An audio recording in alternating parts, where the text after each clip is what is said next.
Nouvelle vidéo sur notre série Scratch et brevet.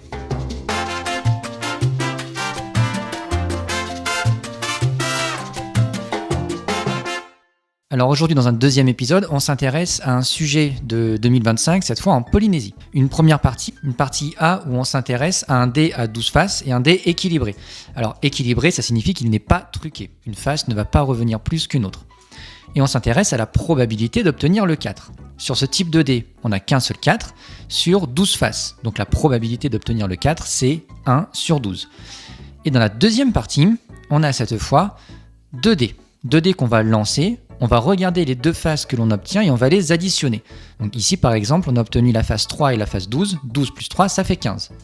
Et l'idée, c'est de faire ça sur un programme Scratch. Là, on nous donne deux parties.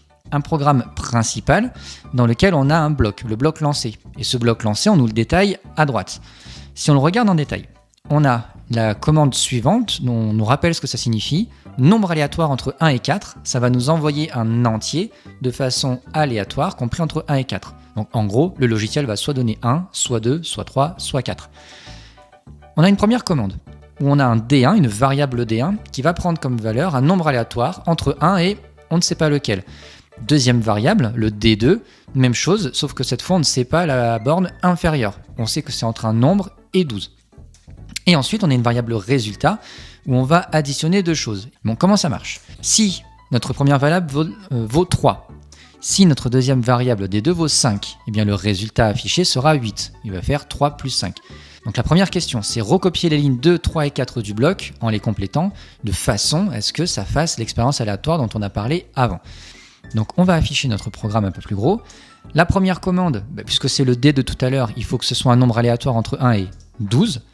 Notre variable numéro 2, même chose, c'est le deuxième dé, donc entre 1 et 12.